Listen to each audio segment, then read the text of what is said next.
नमस्कार छात्रों, मैं मंजुळा बी जोगी, हिंदी शिक्षिका, शरण बसवेश्वर उच्च माध्यमिक पाठशाला चित्रहಳ್ಳಿ ಹೊಳಲ್ಕೆರೆ तालुका चित्रदुर्ग जिला। बच्चों, आज हम हिंदी वल्लरी तृतीय भाषा हिंदी इस गद्य पाठ को यानी 9वीं कक्षा के गद्य पाठ को हम आज देखेंगे। खेलो कूदो स्वस्थ रहो। ठीक है बच्चों, इसके अंतर्गत हम आज खेलने से कूदने से किस प्रकार हम स्वास्थ्य को हासिल कर सकते हैं, तंदुरुस्त बन सकते हैं, इसके बारे में हम आज इस गद्य के अंतर्गत जानकारी प्राप्त करेंगे। ठीक है बच्चों, यह जो पाठ है संकलित है। ठीक है, यह संकलित गद्य है। नाम क्या है इसका? बहुत सुंदर है। क्या है? खेलो कूदो ಸ್ವಸ್ಥ ರಹೋ। ಇದು ಒಂದು ಆರೋಗ್ಯದ ಗುಟ್ಟು, ಒಂದು ಟಾನಿಕ್ ಇದ್ದ ಹಾಗೆ. ಏನು? ಆಟ ಆಡಿ ಜಿಗಿರಿ ಕುಣಿರಿ ಆರೋಗ್ಯವಾಗಿ ಇರಿ।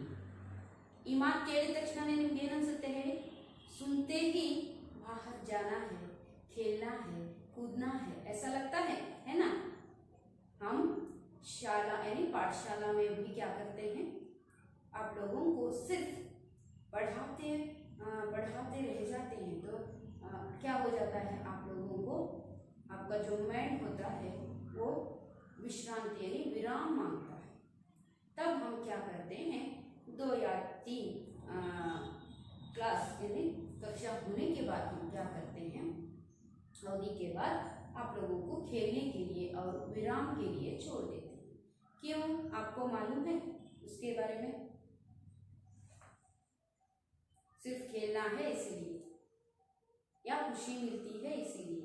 नहीं बच्चों, ये एक नियम है, क्योंकि बच्चे पाठ सुनते सुनते थक जाते हैं। यानी ये आपका जो माइंड है क्या हो जाता है, वो रेस्ट लेने के लिए सोचता रहता है, टायर्ड हुआ रहता है। तब हम क्या करते हैं, उसको और थोड़ा एनर्जी देने के लिए, बल देने के लिए और फ्रेश करने के लिए हम क्या करते हैं, आप लोगों के को खेलने के लिए छोड़ देते हैं। इसीलिए एक शिक्षक भी यहाँ पर यानी इस पाठशाला में रहते हैं, है ना? दैहिक शिक्षक लोग, पीटी टीचर हम सुनते हैं, देखा है आप लोगों ने उनके साथ यानी खेला है। आप लोगों को ಅವ್ರು ಏನು ಮಾಡಿದ್ದಾರೆ, ನಿಮಗೆ ಆಟ ಆಡಿಸಿದ್ದಾರೆ, ನಿಮಗೂ ಗೊತ್ತಿದೆ ಅಲ್ವಾ? ನೀವು ಖುಷಿಯಿಂದ ಅವರನ್ನು ಇಷ್ಟಪಡ್ತೀರಾ, ಅಷ್ಟೇ ಭಯನೂ ಕೂಡ ಇರುತ್ತೆ. ಯಾಕಂದರೆ ಅವರು ತುಂಬ ಶಿಸ್ತಾಗಿ ಸ್ಟ್ರಿಕ್ಟ್ ಆಗಿ ಇರುವಂತಹ ವ್ಯಕ್ತಿ. ಆರೋಗ್ಯಪೂರ್ಣವಾಗಿ ಇರಲು ಏನೇನು ಬೇಕು ಅದೆಲ್ಲ ನಿಮಗವರು ಸಹಾಯವನ್ನು ಮಾಡ್ತಾರೆ, ಅದರ ನಿಟ್ಟಿನಲ್ಲಿ ನಡೆಯೋದಕ್ಕೆ ಅವಕಾಶವನ್ನು ಮಾಡಿಕೊಡ್ತಾರೆ. ಆಟ ಅಂದರೆ ಯಾರಿಗೆ ತಾನೇ ಇಷ್ಟ ಇಲ್ಲ ಅಲ್ವಾ? ನಿಮಗೂ ಸಹ ಆಟ ಅಂದ ತಕ್ಷಣನೇ ಏನು ಅನಿಸುತ್ತೆ, हमें छोड़ दीजिए, हमें खेलना है ಅಂತ ಅನಿಸುತ್ತೆ ತಾನೆ? ಪೂರ್ತಿ ನೀವು ಆಟ ಆಡ್ತಾ ಇದ್ರೆ ಅದು ಕೂಡ ಅವಾಗಲೂ ಮೈಂಡ್ ಏನು ಮಾಡುತ್ತೆ, ವಿಶ್ರಾಂತಿಯನ್ನು ಬಯಸುತ್ತೆ. ಆ ಸಂದರ್ಭದಲ್ಲಿ ನಾವು ಇಲ್ಲಿ ಮತ್ತೆ ಕೂರಿಸಿ ನಿಮಗೆ ರಿಫ್ರೆಶ್ ಮಾಡ್ತೀವಿ ಅಲ್ವಾ? ಹಾಗಾಗಿ ನಿಮಗೆ ಪಾಠ ಎಷ್ಟು ಮುಖ್ಯವೋ उतना ही जो हम पढ़ाते हैं वो पाठ जितना आवश्यक है, प्रमुख है, उतना ही खेल भी हम पर आवश्यक है। यानी छात्र अवस्था में तो बहुत जरूरी है, खेलना है बच्चे, है ना? इसीलिए खेलो कूदो स्वस्थ रहो, ये एक टॉनिक का मंत्र, ऐसा सुन लीजिए, समझ लीजिए। ये एक मंत्र है, मूल मंत्र। आट आड़ी कुणीरी ಏನು ಮಾಡಿ, ಹಾರಿ ಜಿಗಿರಿ ಏನು ಮಾಡಿ, ಆರೋಗ್ಯವಾಗಿ ಇರಿ ಅಂತ. ಹೌದಾ?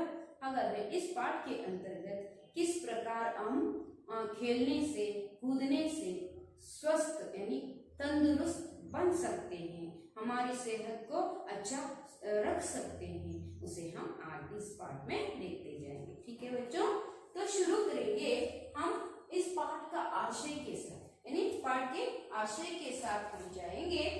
पाठ का आशय क्या है, यहाँ पर हम देखते जाएंगे। देखो, पढ़िए। जीवन में स्वास्थ्य का महत्वपूर्ण स्थान है। जीवन में स्वास्थ्य का महत्वपूर्ण स्थान है। सेहत को बनाए रखने के लिए कई लोग पैसे खर्च करते हैं। पैसे खर्च किए बिना ही अपने जीवन को स्वस्थ रखने के लिए खेलो कूदो स्वस्थ रहो इस सूत्र को अपनाएं। ನಾನು ಮೂಲ ಮಂತ್ರ ಅಂದ್ರೆ ಇಲ್ಲಿ ಅವರು ಸೂತ್ರ ಅಂತ ಹೇಳ್ತಾರೆ. ಹೌದಾ ಮಕ್ಕಳೇ?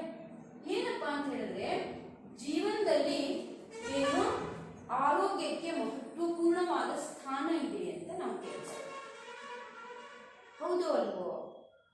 ಆರೋಗ್ಯವೇ ಭಾಗ್ಯ. ನಾವು ಜೀವಂತವಾಗಿ ಈಗ ಇರಬೇಕು, ನಮ್ಮ ಜೀವನವನ್ನ ಆರಾಮದಾಯಕವಾಗಿ ಕಳಿಬೇಕು ಅಂತ ಹೇಳಿದ್ರೆ ನಮಗೆ ಆರೋಗ್ಯವಾಗಿರೋದು ತುಂಬಾ ಅವಶ್ಯಕ. ಹೌದಾ? ಹಾಗಾಗಿ ಇಲ್ಲಿ ಏನ್ ಹೇಳ್ತಾರೆ ಅಂತ ಹೇಳಿದ್ರೆ ಜೀವನ ಮೇ ಸ್ವಾಸ್ಥ್ಯ ಕಾ ಮಹತ್ವಪೂರ್ಣ ಸ್ಥಾನ. ಆರೋಗ್ಯ ಅನಾರೋಗ್ಯ ಪೀಡಿತರಾದ್ರೆ ನಮ್ಗೇನೂ ಬೇಡ ಆಗಿರುತ್ತೆ ಅಲ್ವಾ? ಹಾಗಾಗಿ ನಾವು ಸರಿಯಾಗಿ ಇಲ್ಲಿ ಜೀವಿಸಬೇಕು ಅಂದ್ರೆ ನಮ್ಗೆ ಆರೋಗ್ಯಪೂರ್ಣವಾಗಿ ಇರುವ ಅವಶ್ಯಕತೆ ಇದೆ. ತುಂಬಾ ಮಹತ್ವ ಇದೆ ಆರೋಗ್ಯದ ಬಗ್ಗೆ. ನಾವು ಕಾಳಜಿ ವಹಿಸಲೇಬೇಕು ಪ್ರತಿಯೊಬ್ಬರು ಅಲ್ವಾ? ನಾವು ಭಾಗ್ಯ ಅಂತ ಕರಿತೀವಿ, ಆರೋಗ್ಯವೇ ಭಾಗ್ಯ ಅಂತ ಕರಿತೀವಿ. उसके साथ सेहत को बनाए रखने के लिए, सेहत ಅಂದ್ರೆ ಆರೋಗ್ಯ, ಅದನ್ನ ಆರೋಗ್ಯಪೂರ್ಣವಾಗಿ ನಾವು ಅದನ್ನ ಇಟ್ಕೊಂಡು ಹೋಗಕ್ಕೆ ನಮ್ಮ ಜೀವನವನ್ನ ಏನ್ ಮಾಡಬೇಕು? कई लोग क्या करते हैं, पैसा खर्च कर रहे हैं. आजकल की दुनिया में हम देखते हैं तो पैसा ज्यादा खर्च करके ही अपना स्वास्थ्य हम रख सकते हैं, यानी तंदुरुस्त रह सकते हैं, स्वास्थ्य अच्छा रख सकते हैं. ऐसा लोगों के मन में आ गया है क्योंकि बैठकर खाना खाते हैं, काम करना भी बैठकर, और जो घर में काम करने वाले भी क्या हो गए हैं, अब मेरे जैसे शायद ऐसे ही मोटे हो गए हैं. कुछ कारण होते हैं, ये अलग बात है. कुछ लोगों को मोटापन आना भी अलग अलग कारणों से वो आ जाता है, ऐसा नहीं है. कुछ लोग क्या करते हैं, ಅದು ಸಹ ಆರೋಗ್ಯಕ್ಕೆ ಸಂಬಂಧಪಟ್ಟಿದೆ. ಆರೋಗ್ಯದಲ್ಲಿ ವ್ಯತ್ಯಾಸ ಆದಾಗ ಮಾತ್ರ ನಾವೇನಾದ್ರೂ ಇಂತಹ ಒಂದೊಂದು ಸಮಸ್ಯೆಗಳನ್ನ ಎದುರಿಸಬೇಕಾಗುತ್ತೆ. लेकिन आज के संदर्भ में हम कहना है तो क्या हो गया है, जो काम करने वाले कुछ सुविधा को अपना कर शुरू कर रहे हैं, यानी परिश्रम का काम कम हो रहा है. हम परिश्रम किए बिना ही कुछ कार्य कर संपूर्ण कर रहे हैं. हम घर में देख लीजिए, पहले चक्की में आटा पीसते थे, है ना? चक्की में क्या करते थे? आटा पीसते थे. लेकिन आज ऐसा नहीं. उस एक बाउल में या बर्तन में, जार में हम डाल देते हैं, ऑन कर लेते हैं यंत्र को या मशीन को. हम क्या करते हैं? खड़े हो जाते हैं, वहां पर आटा पीसता है. लेकिन किसके कारण वो आटा पीसता है? यस, मिक्सी या ग्राइंडर के कारण वो आटा पीसता है. हमारा जो श्रम होता है वहां पर कम होता है ना? वैसे ही रोटियां सेंक रहे हैं, रोटियां बना रहे हैं. पहले क्या करते थे? नीचे बैठ जाते थे, उसके जमीन पर बैठ जाते थे. उसके बाद उस बनाने का जो ये रखते थे, उसे क्या बोलते हैं ನಾವು ಕನ್ನಡದಲ್ಲಿ ತಟ್ಟಿ ರೊಟ್ಟಿ ತಟ್ಟುವಂತ ಒಂದು ಹಲಗೆ ಇರುತ್ತೆ ನೋಡಿ, साधन. उसके ऊपर हम क्या करते थे? बड़ी थाई, है ना? लेकिन आज क्या हो गया है, हमारे सामने एक उसके लिए भी एक यंत्र आ गया है. हम क्या करते हैं? थोड़ा गोला बना देते हैं, आटे को उसके अंदर रख देते हैं, थोड़ा प्रेस करते हैं, या नहीं तो ऐसे ही घुमा देते हैं, तब रोटी तैयार. सेंकने के लिए हम क्या करते हैं? पहले क्या करते थे? जो लकड़ियों का चूल्हा लगाकर उसमें आग ये करके हम पुस करके क्या करते थे? हवा उसको डालकर क्या करते थे? आग को बनाकर उसमें हम क्या करते थे? रोटियों को सेकते थे. ऐसा नहीं है जो हमारे घर में अभी सभी के घर में, गांव में हो या शहर में, हर एक घर में क्या हो गया है, अभी गैस वगैरह या ये करंट का स्टोव वगैरह आए हैं. हम डाल देते हैं तो कुछ वहां पर भी हम श्रम नहीं डालते, रोटी तैयार हो जाती है. ऐसे ही बहुत से कार्य हैं हम बिना परिश्रम के ही कर रहे हैं. इसीलिए क्या हो गया है, हमारे शरीर को, हमारे तन को, हमारे गात को श्रम यानी कम होते जा रहा है. ऐसा होने से हम मोटे बन सकते हैं या पेट फूल सकता है। देखिए पुरुष जो होते हैं उनका बड़ा पेट ऐसा हो जाता है, क्यों? वो घर में ये रसोई का काम नहीं करते इसलिए। ऐसा नहीं, वो भी क्या करते हैं, बैठकर ही काम कर रहे हैं ऑफिस में हो या खेत में जाने के बाद भी कुछ यंत्र के सहारे ही काम कर रहे हैं, है ना। खुद वो आगे पीछे घूमना और बैठना उठना ये सभी कम हो गया है, इसीलिए। और हमारा जो खाना भी उसी प्रकार का बन चुका है, इसीलिए हम फूलते जा रहे हैं। इस वजह से, फूलने की वजह से अलग अलग बीमारियां हमें अटका कर क्या किए हैं, ತುಂಬಾ ನಮಗೆ ತೊಂದರೆಗಳನ್ನ ಕೊಡ್ತಾ ಇದ್ದಾವೆ, ಕಷ್ಟವನ್ನ ಕೊಡ್ತಾ ಇದ್ದಾವೆ, ನಾವು ಸಮಸ್ಯೆಗಳನ್ನ ಎದುರಿಸ್ತಾ ಇದ್ದೀವಿ। ಹಾಗಾಗಿ ನಾವು ದುಡ್ಡು ಕೊಟ್ಟು ಏನ್ ಮಾಡಿದ್ವಿ, पैसों को देकर हमारे स्वास्थ्य को बनाए रखने के लिए, सेहत को बनाए रखने के लिए बहुत सारा पैसा खर्च कर रहे हैं। ಜಿಮ್ ಹೋಗೋದು ಅಥವಾ ಅವೇನೇನೋ ಇದನ್ನ ಕುಡಿಯೋದು, ನೀವು ನೋಡಿ ಆ ಜ್ಯೂಸು, ಆ ಶೇಕು, ಈ ಶೇಕು, ಆ ಪೌಡ್ರು, ಈ ಪೌಡ್ರು, ಇದನ್ನ ಕುಡಿಯೋದ್ರಿಂದ ಅದನ್ನು ಕುಡಿಯೋದ್ರಿಂದ ಅದು ಎಲ್ಲಾ ಕೃತಕ ಪೌಡ್ರ್ಗಳನ್ನ ಕುಡಿದು ನಾವು ಮತ್ತೆ ಏನ್ ಮಾಡ್ತಾ ಇದೀವಿ ಅಂದ್ರೆ, ಮೊದಲು ಏನಿತ್ತಲ್ಲ ಹಾಗಲಕಾಯಿ ಜ್ಯೂಸು, ಕುಂಬಳಕಾಯಿ ಜ್ಯೂಸು, ಆ ತರ ಎಲ್ಲಾ ಜ್ಯೂಸ್ಗಳನ್ನ ಈಗ ನಾವು ಸೋರೆಕಾಯಿ ಜ್ಯೂಸು, ಸೊಪ್ಪುಗಳ ಜ್ಯೂಸು, ಬೀಟ್ರೂಟ್ ಜ್ಯೂಸ್, ಈ ತರ ಎಲ್ಲ ನಾವು ತಗೊಳ್ತಾ ಇದ್ದೀವಿ।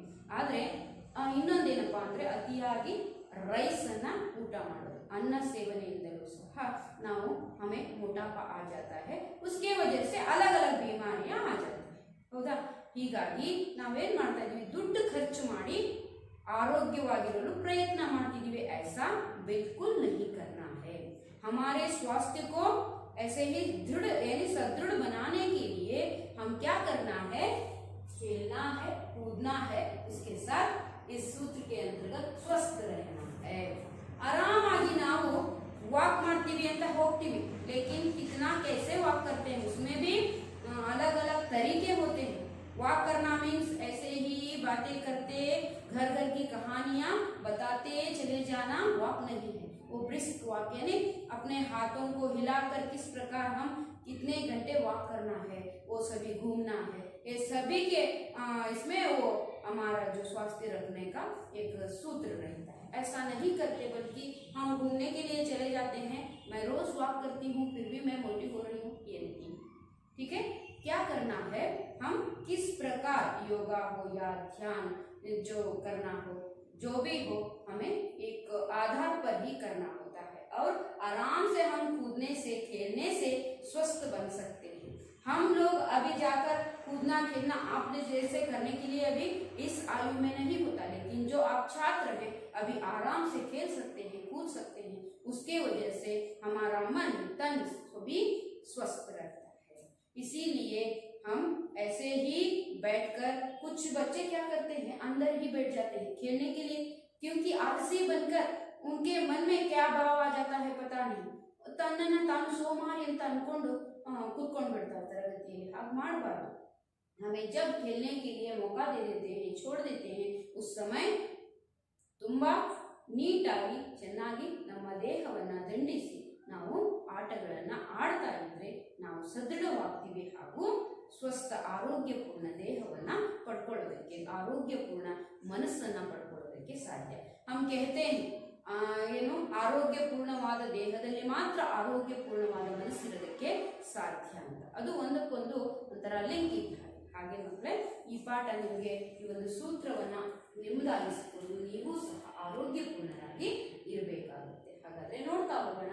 उस पाठ के अंतर्गत कुछ नए शब्द आए हैं, आप लोग जानते होंगे, फिर भी मैं और एक बार इनके बारे में उसका अर्थ दोबारा दोहराती हूँ, देखते जाइए और अपने पुस्तिका में लिख लीजिए। ठीक है, शुरू करेंगे। उसमें है छात्र, इसका अर्थ होता है विद्यार्थी। ಛಾತ್ರ ಅಂತ ಇದ್ರೆ ವಿದ್ಯಾರ್ಥಿನಿ, ಇದು ಗೊತ್ತಿದೆ ನಿಮಗೆ, ಛಾತ್ರು ಅಂತ ನಾವು ಕರಿತೀವಿ, ವಿದ್ಯಾರ್ಥಿಗಳೇ ಅಂತ।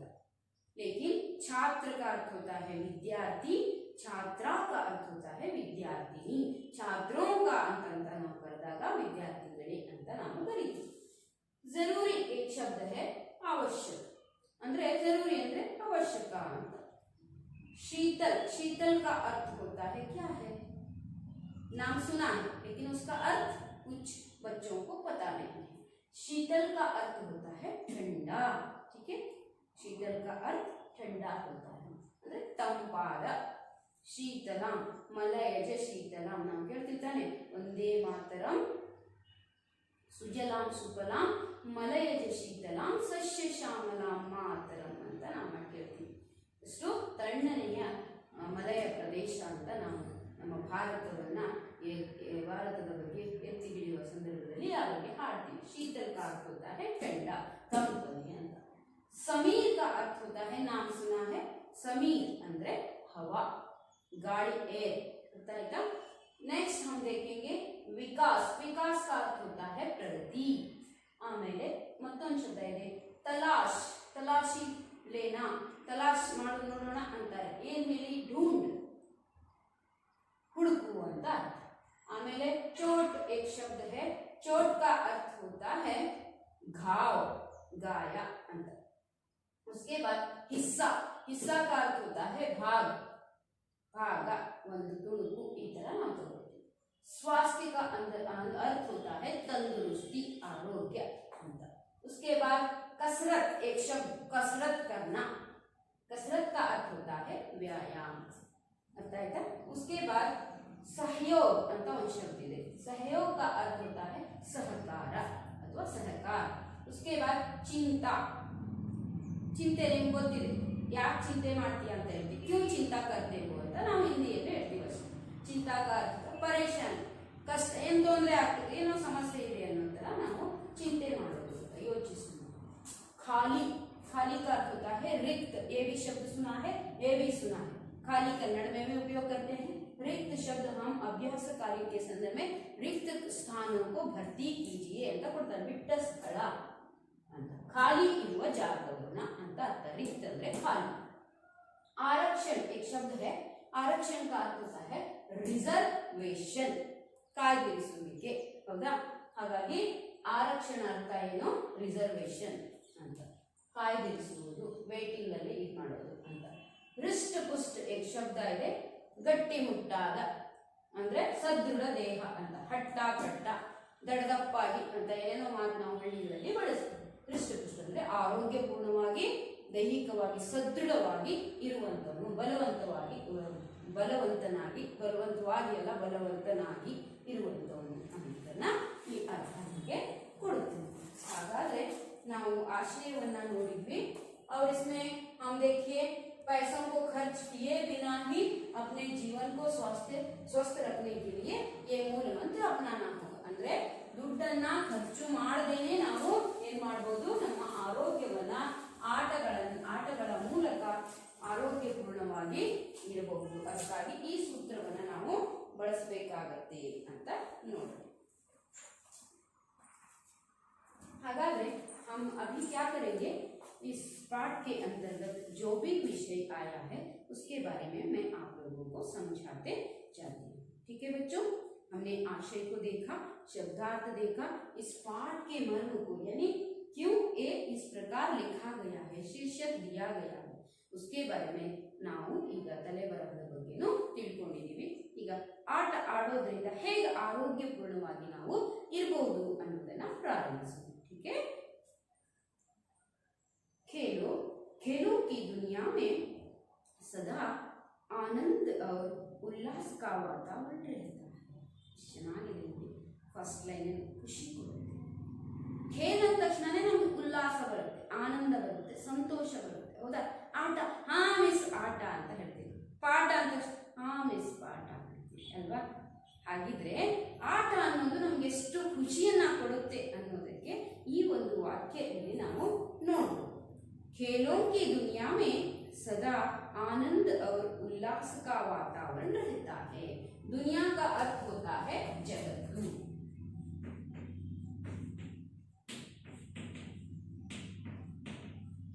ಯಾವ ಜಗತ್ತು, ಖೇಲ್ ಅಂದ್ರೆ ಖೇಲೋं की दुनिया में, ಆಟದ ಜಗತ್ತಿನಲ್ಲಿ, ಆಟದ ಒಂದು ಜಗತ್ತಿನಲ್ಲಿ, ಆಟವನ್ನುವುದರಲ್ಲಿ सदा आनंद और सदा ಅಂದ್ರೆ ಯಾವಾಗಲೂ, आनंद और उल्लास का, ಉಲ್ಲಾಸದ ವಾತಾವರಣ ಇರುತ್ತೆ. ಎಲ್ಲರೂ ಹೋಗ್ತೀರಾ? ಎಸ್. उत्साह का शीतल समीर बहता रहता है.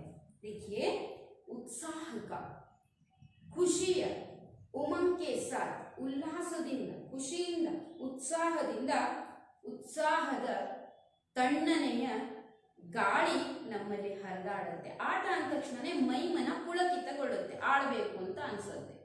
ದೊಡ್ಡವರು ಇರ್ಬೋದು, ಸಣ್ಣವ್ರು ಇರ್ಬೋದು, ಎಲ್ರಿಗೂ ಆಟ ಅಂದ ತಕ್ಷಣ ಖುಷಿ ಕೊಡುತ್ತೆ. ಹಾಗಾಗಿ ಆ ಗಾಳಿನೂ ನಮ್ಗೆ ಏನ್ ಮಾಡುತ್ತೆ, ತಣ್ಣದಾಗಿ ಬೀಸ್ತಾ ಇರೋ ಹಾಗೆ ಮನಸ್ಸಿಗೆ ಅನ್ಸುತ್ತೆ ಅಂತ. ಉತ್ಸಾಹ ಕಾ ಶೀತಲ್ ಸಮೀರ್, ತಣ್ಣನೆಯ ಗಾಳಿಯ ವಾತಾವರಣ ನಮಗೆ ಸೃಷ್ಟಿಯಾಗತ್ತೆ ಆಟಗಳ ಜಗತ್ತಿನಲ್ಲಿ. खेल से तन मन स्वस्थ होता है. ಆಟಗಳಿಂದ ತನ್ ಯಾನಿ ದೇಹ, ಶರೀರ, ಗಾತ್, ಮನ್ ಯಾನಿ ಮನಸ್ಸು, ತನು ಮನ. ತನು ಅಂದ್ರೆ ದೇಹ, ಮನ ಯಾನಿ ಮನಸ್ಸು. ತನು ಮನಗಳು ಸಹ ಏನಾಗುತ್ತೆ, ಆರೋಗ್ಯಪೂರ್ಣವಾಗಿ ಇರ್ತವೆ. ಜೊತೆಗೆ ಮನೋರಂಜನೆ भी मिलता है. ಎಂಟರ್ಟೈನ್ಮೆಂಟ್, ಮನೋರಂಜನೆಯೂ ಸಹ ಆಟಗಳಿಂದ ಸಿಗುತ್ತೆ. ಎಲ್ಲರೂ ಒಪ್ಕೊಳ್ತೀರಾ? ಆಟ ಅಂದ ತಕ್ಷಣ ಆಟದ ಒಂದು ಜಗತ್ತಿನಲ್ಲಿ ಧುಮುಕಿದಾಗ, ನಾವು ಇಳಿದಾಗ ನಮಗೆ ಆ ಗಾಳಿ, ತಣ್ಣನೆಯ ಗಾಳಿ ಬೀಸಿದ ಹಾಗಾಗತ್ತೆ. ಜೊತೆಗೆ ಮನಸ್ಸಿಗೆ ಖುಷಿ, ಆನಂದ, ಉತ್ಸಾಹ ಎಲ್ಲ ನಮ್ಮಲ್ಲಿ ಮೂಡುತ್ತೆ. ಜೊತೆಗೆ ಮನೋರಂಜನೆಯೂ ಸಿಗತ್ತೆ, ಆರೋಗ್ಯವೂ ಸಿಗತ್ತೆ ಅಂತ ಈ ಒಂದು ಪ್ಯಾರಾಗ್ರಾಫಿನ ಅರ್ಥ. ಅದಕ್ಕೊಂದು ಸ್ವಲ್ಪ ವರ್ಣನೆ ಮಾಡಿ ಬರೀತಾರೆ. ಹೌದು ಅಲ್ವಾ? ಆಟ ಅಂದ್ರೆ ಹಾಗೆ. ಹಾಗಾಗಿ ನಮಗೆ ಅಷ್ಟು ಖುಷಿಯನ್ನ ಕೊಡೋದ್ರಿಂದ ಈ ವಾಕ್ಯಗಳನ್ನು ಇಲ್ಲಿ ಬಳಸಲಾಗಿದೆ. ಹಾಗಾದ್ರೆ ಮುಂದೆ ನೋಡ್ತಾ ಹೋಗೋಣ. ಖೇಲ್ ಕೈ ತರಹಕ್ಕೆ ಹೋತೆ. ಹೌದು ತಾನೆ?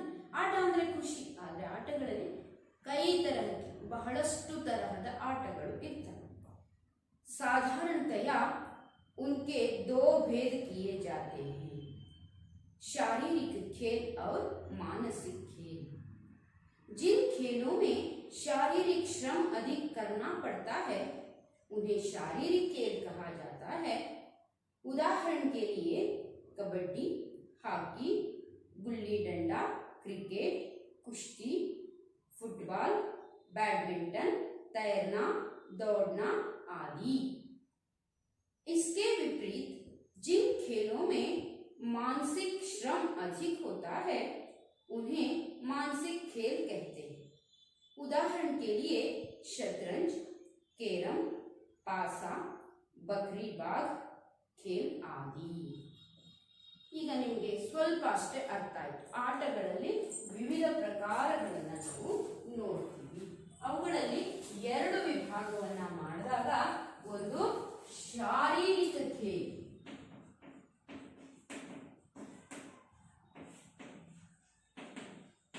ಅಂತ ಬಂದ್ರೆ, ಎರಡನೇದೇನ್ ಬರುತ್ತೆ, ಮಾನಸಿಕ ಖೇಲ್.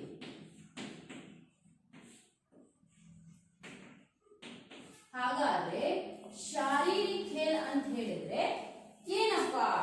ಹಾಗಾದ್ರೆ ಶಾರೀರಿಕ ಆಟಗಳು ಅಂತ ಹೇಳಿದ್ರೆ इसमें ಶಾರೀರಿಕ ಶ್ರಮ ಜ್ಯಾದಾ ಹೋತಾ ಹೈ. ಇದರಲ್ಲಿ ದೇಹವನ್ನ ದಂಡಿಸಿ ಆಡಬೇಕಾಗತ್ತೆ. ಬಾಡಿಯನ್ನ ದಂಡಿಸಿ ಅಂದ್ರೆ ಶ್ರಮ ಪಟ್ಟು, ಈಗ ಓಡ್ಬೇಕು ನಾನು ಅಲ್ವಾ, दौड़ना होता है, मैं दौड़ता हूँ या मैं दौड़ती हूँ ಅಂತ ಹೇಳಿ ऐसे ऐसे करते जाने से वो दौड़ना होता है क्या? नहीं, चलना कहते हैं. लेकिन दौड़ना कैसे? अपनी बॉडी को क्या करना है, हिलाते हुए, पैरों को उठाते हुए, हाथ को ऐसे ऐसे हिलाते हुए, वेग के गति के साथ हम क्या करते हैं, भागते हैं, दौड़ते हैं अल्वा. ನಡೆಯೋದಂದ್ರೆ ಇಷ್ಟು ನಡಿಬಹುದು, फास्ट ಆಗಂದ್ರೆ ಇಷ್ಟು ನಡಿಬಹುದು. लेकिन दौड़ने का अर्थ होता है जल्दी जल्दी पैर को उठाकर और दूसरे जगह पर डालते डालते हम आगे बढ़ते. ಓಡ್ತೀವಿ ನಾವು ಅಲ್ವಾ. ಓಡಿದಾಗ ಎಲ್ಲಿ ಶ್ರಮ ಆಯ್ತು? ಮನಸ್ಸಿಗಾಯ್ತಾ? ಇಲ್ಲ, ದೇಹಕ್ಕೆ ಶ್ರಮ ಕೊಟ್ವಿ. ಹಾಗಾದ್ರೆ हम जानते हैं शारीरिक खेल किसे कहते हैं? हमारे शरीर को श्रम दे देते हैं, उसको हम शारीरिक खेल कहते हैं. ಹಾಗಾದ್ರೆ ಮಾನಸಿಕ ಆಟಗಳು ಅಂತ ಯಾವುದನ್ನ ಕರಿತೀವಪ್ಪ ಅಂತ ಹೇಳಿದ್ರೆ, ಮನಸ್ಸಿಗೆ ನಾವೇನ್ ಮಾಡ್ತೀವಿ, ಕೆಲಸವನ್ನ ಕೊಡ್ತೀವಿ, ಶ್ರಮವನ್ನ ಕೊಡ್ತೀವಿ. यानी मन को श्रम देने वाले मानसिक खेल, तन को श्रम देने वाले ಶಾರೀರಿಕ खेल. ಅಂದ್ರೆ ಶರೀರಕ್ಕೆ ಶ್ರಮವನ್ನ ಕೊಡುವುದು ಶಾರೀರಿಕ ಆಟಗಳು, ಮನಸ್ಸಿಗೆ ಶ್ರಮವನ್ನ ಕೊಡುವುದು ಮಾನಸಿಕ ಆಟಗಳು. ಇದರ ಒಳಗಡೆ ಈ ಒಂದು ಆಟಗಳ ಎರಡು ಬಗೆಗಳಲ್ಲಿ ಇಲ್ಲಿ ಯಾವ ಆಟಗಳು ಬರ್ತವೆ, ಇಲ್ಲಿ ಯಾವ ಆಟಗಳು ಬರ್ತವೆ ನಿಮ್ಗೆ ಗೊತ್ತೇ ಇದೆ, ಸರಳವಾಗಿ ಕಂಡುಹಿಡಿಬಹುದು. ಈಗ ಕಬಡ್ಡಿ ಆಟ ಇದೆ, ಹೌದಾ? कबड्डी यावद्ರಲ್ಲಿ बರುತ್ತೆ, किसमें आता है? यहाँ पर शारीरिक खेल में कबड्डी, ಹಾಕಿ, ಬ್ಯಾಡ್ಮಿಂಟನ್, ತೈರ್ನಾ, ದೌಡ್ನಾ ಇವೆಲ್ಲ ಏನ್ ಬರ್ತವೆ? ತೈರ್ನಾ ಅಂದ್ರೆ ಈಜುವುದು, ದೌಡ್ನಾ ಅಂದ್ರೆ ಓಡುವುದು, ರನ್ನಿಂಗ್, ಹೌದಾ? ಕುಸ್ತಿ ಲಡ್ನಾ, बैडमिंटन खेलना, हॉकी खेलना, इवेला ಏನು? हम शारीरिक खेल के अंतर्गत इन खेलों को देखते हैं. हागाದ್ರೆ मानसिक खेल के अंतर्गत कौन कौन से आते हैं? उसमें हम देखते जाते हैं कैरम, पासा, उसके बाद बकरी बाग, उसके साथ शतरंज, ಪಗಡೆ ಆಟ ಆಗಿರಬಹುದು, ಪಾಸ ಅನ್ನುವಂತ ಆಟ ಆಗಿರಬಹುದು, ಬಕರಿ ಬಾಗ್ ಆಗಿರಬಹುದು, ಅಥವಾ ಕೇರಂ ಆಟ ಆಡುತ್ತೆ. ನೀವೇನ್ ಮಾಡ್ತೀರಿ? ಕೇರಂ ಆಡ್ಬೇಕಾದ್ರೆ ಕೇರಂ ಅನ್ನ ಅಲ್ಲಿಟ್ಟು ಗ್ರೌಂಡ್ ನಲ್ಲಿ ಓಡ್ತಾ ಹೋಗ್ತೀರಾ? ಇಲ್ಲ, अंदर बैठकर कैरम बोर्ड को रखकर आगे ऐसे बैठते हुए क्या करते हैं? उसके आगे बैठकर खेलते हैं. तब हमारा शरीर काम नहीं करता है, लेकिन ज्यादा नहीं करता. हमारा हाथ काम करता रहता है, लेकिन श्रम ज्यादा नहीं डालते. मन को हम श्रम दे देते हैं, ಹೌದಾ? ಮೆಂಟಲಿ ನಾವು ಅದಕ್ಕೆ ಸ್ವಲ್ಪ ಶ್ರಮವನ್ನ ಕೊಡ್ತೀವಿ. ಹೇಗೆ, ಎಲ್ಲಿ ಆಡಬೇಕು, ಏನ್ ಮಾಡಬೇಕು ಯೋಚಿಸಿ ನೋಡಿ ಆಡ್ತೀವಿ. ಅದನ್ನ ಮಾನಸಿಕ ಖೇಲ್ ಅಂತಾರೆ. ಸುಮ್ಮನೆ ಓಡ್ತಿದೀವಿ, ಅದು ಶಾರೀರಿಕ ಖೇಲ್. ಸಮझ में आया? ಅರ್ಥ ಆಯ್ತಲ್ಲ ಮಕ್ಕಳೇ? ठीक है. ಈ ತರ ಎರಡು ಪ್ರಕಾರಗಳು ಬರ್ತವೆ. ಇದನ್ನ ಶರೀರಕ್ಕೆ ಜಾಸ್ತಿ ಶ್ರಮ ಕೊಡೋದಕ್ಕೆ ಶಾರೀರಿಕ ಖೇಲ್ ಅಂತ ಕರಿತೀವಿ. मन को ज्यादा श्रम देने वाले खेलों को मानसिक खेल कहते हैं, अल्वा? अदर अंतर्गत अंदर उसके अंतर्गत कौन कौन से आते हैं मैंने आप लोगों को समझाया है. ठीक है, आप लोगों को पता चला आज की जो कक्षा में पाठ का आशय, शीर्षक का अर्थ, शब्दार्थ, उसके साथ साथ पहले आर्ट यानी खेल की दुनिया में किस प्रकार का जो हमें उल्लास, उत्साह, आनंद मिलता है और इसमें दो भेद कैसे होते हैं, इन दो भेदों को यानी शारीरिक खेल किसे कहते हैं, मानसिक खेल किसे कहते हैं, इसके अंतर्गत कौन कौन से खेल आते हैं और इसके अंतर्गत कौन कौन से खेल आ जाते हैं, इतना हमने आज की कक्षा में जाना है. बच्चों, कल आप आते समय पाठ के आशय को और शब्दार्थ को, उसके साथ साथ इस पाठ के अंतर्गत दो प्रकार के जो खेल आते हैं उसे क्या कहते हैं और उसके अंतर्गत कौन कौन से खेल आते हैं, उसको आप क्या करना है, अभ्यास भाग में जो संबंधित प्रश्न हैं उनको लिख कर लाना है और उसे सीख कर भी आना आवश्यक है. समझ में आया बच्चों? धन्यवाद.